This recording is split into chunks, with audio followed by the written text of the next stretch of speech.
The Australian government's new Office of AI will enforce strict safeguards to protect the intellectual property of media and creative sectors, ensuring that their work cannot be used by AI companies without explicit consent and compensation. Coming up, the Australian government launches its new Office of AI, promising stronger protections for creators.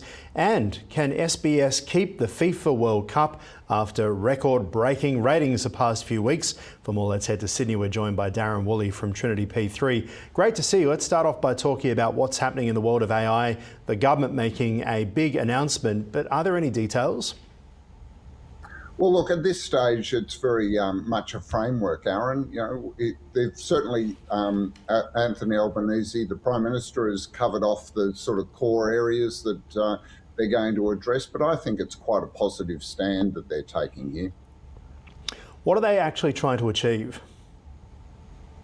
Look, I think government, like many big businesses, and in a way it is the biggest business in Australia in the amount that they spend, but they've ended up with silos, as everyone has, of departments, and AI is such a big disruptor that they've realised that they need to pull all this together inside an office, the Office of AI, inside Prime Minister and Cabinet.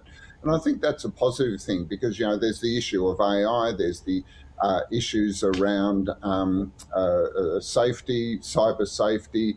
You know, there's a whole range of issues that this is having an impact on, and they're all very different departments that are dealing with that. Having this central office will allow coordination from a government point of view, and governments are always playing catch up with technology. I think in his speech he said, you know, they don't want to be left behind like they were with social media.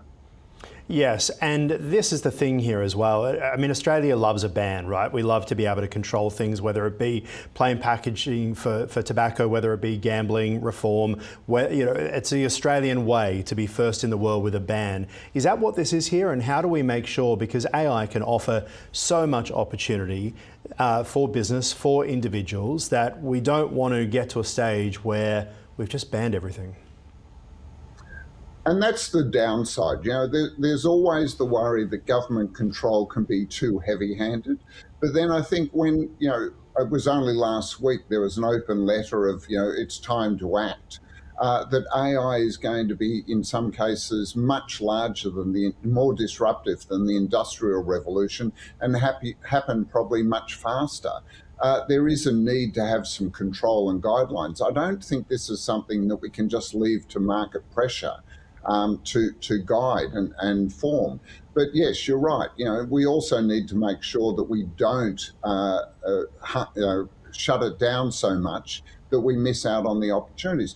But that wasn't what we heard in the speech. I mean, in the announcement, it was very much about Australia being an ideal location for AI, but the need to have some guidelines and parameters around that. And I think that's the positive side. The negative side is going to be how heavy-handed will government be in actually building those guidelines. Obviously, the unions have been raising some concerns for a while about the use of AI right across the board, from people working on the wharves, obviously the creative sectors as well, with the belief that it could take jobs.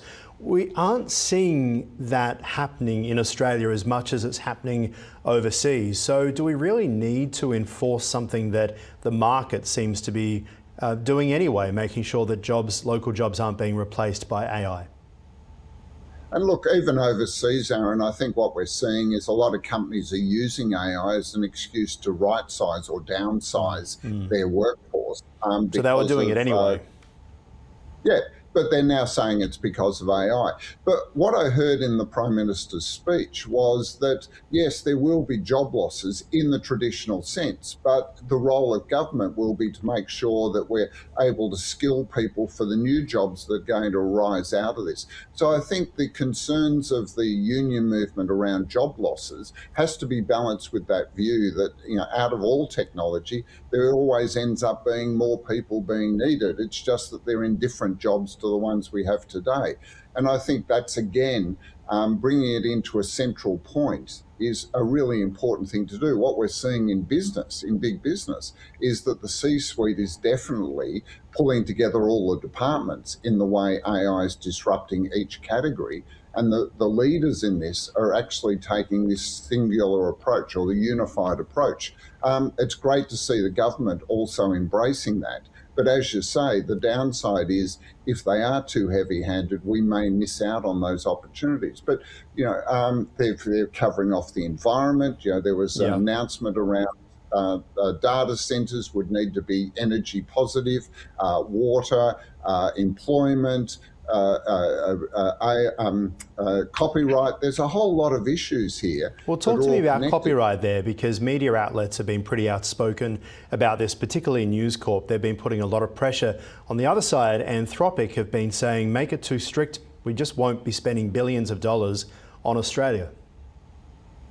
Yeah, and I think that's the thing here is going to be getting that balance right. But absolutely, Australia has been a signatory to the Copyright Act or the Copyright Resolution that was around since the 60s. And so protecting copyright is really important.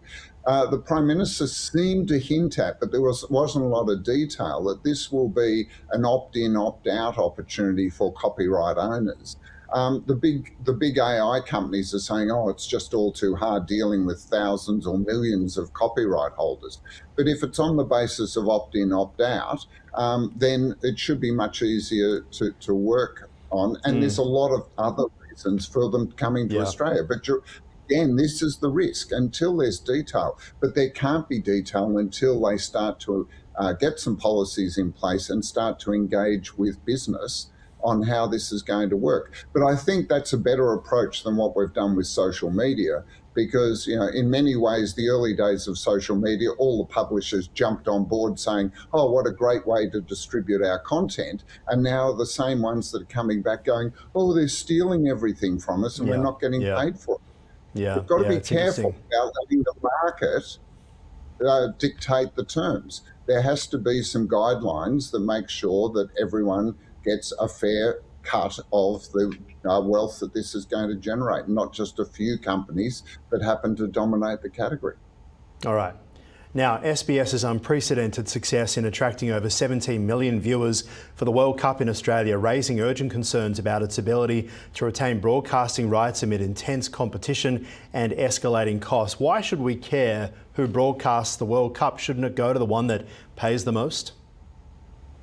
Well, you would say that unless you're a marketer, because at the moment, SBS is a great deal for marketers buying advertising space. Because you've got to remember, SBS does take advertising.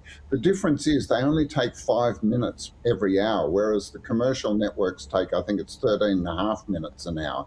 So they've got a much better opportunity of paying for this through advertising. SBS has had a great deal with FIFA because they got in very early and they've helped build the following for football, soccer, some people call it, in this country.